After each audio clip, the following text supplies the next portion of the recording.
సృష్టి ప్రారంభమైంది. లోకాలు ఏర్పడ్డాయి. కాని కాలం గడిచే కొద్దీ అధర్మం కూడా పెరగడం ప్రారంభమైంది. అప్పుడు ధర్మాన్ని రక్షించడానికి శ్రీమహావిష్ణువు అవతారాలు ప్రారంభమయ్యాయి. అందులో మొదటి మహా అవతారం మత్స్యావతారం. ఒకప్పుడు సత్యవ్రతుడు అనే రాజు ఉండేవాడు. అతను గొప్ప భక్తుడు, ధర్మవంతుడు. ప్రతిరోజూ నదీతీరానికి వెళ్లి ధ్యానం చేసేవాడు. ఒకరోజు అతను నీటితో ఆచమనము చేస్తున్నప్పుడు అతని చేతిలోకి ఒక చిన్న చేప వచ్చింది.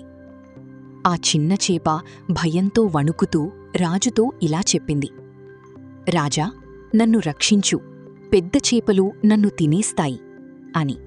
ఆ చేప మాటలు విని సత్యవ్రతుడు ఆశ్చర్యపోయాడు. అతను ఆ చేపను ఒక చిన్న పాత్రలో ఉంచాడు. కాని ఆ చేప వేగంగా పెరగడం ప్రారంభించింది. కొద్దిసేపట్లోనే ఆ పాత్ర చిన్నదైపోయింది. అప్పుడు రాజు ఆ చేపను పెద్ద కుండలో పెట్టాడు. కాని ఆ చేప మరింత పెరిగింది. తర్వాత చెరువులో పెట్టాడు. అక్కడ కూడా అది భారీగా మారింది. చివరికి సముద్రంలో వదిలాడు. అప్పుడా చేప అద్భుతమైన దివ్యరూపంలోకి మారింది. ఆకాశాన్ని తాకేంత పెద్ద చేప. శరీరం నుండి దివ్యకాంతి వెలువడుతోంది. అప్పుడు సత్యవ్రతుడు గ్రహించాడు, ఆ చేప సాధారణ జీవి కాదు. ఆయనే శ్రీమహావిష్ణువు. రాజు భక్తితో నమస్కరించాడు. విష్ణువు ఇలా చెప్పాడు: త్వరలో మహాప్రళయం రాబోతోంది. ఈ ప్రపంచం మొత్తం నీటితో నిండిపోతుంది. అప్పుడు ఒక పెద్ద నావ నిర్మించు. మహర్షులను, విత్తనాలను, జీవరాశులను అందులోకి తీసుకో. కొన్ని రోజుల తర్వాత ఆకాశం నల్లగా మారింది. భారీ వర్షాలు ప్రారంభమయ్యాయి. సముద్రాలు ఉప్పొంగాయి. పర్వతాలంత అలలు భూమిని ముంచెత్తాయి.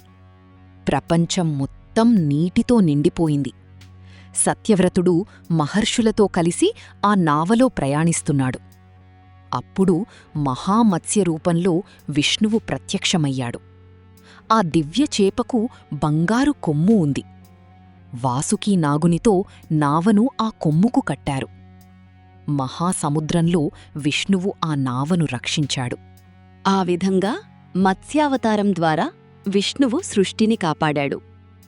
శుకమహర్షి చెప్పాడు: ధర్మాన్ని రక్షించడానికి భగవంతుడు ఎప్పటికప్పుడు అవతరిస్తాడు.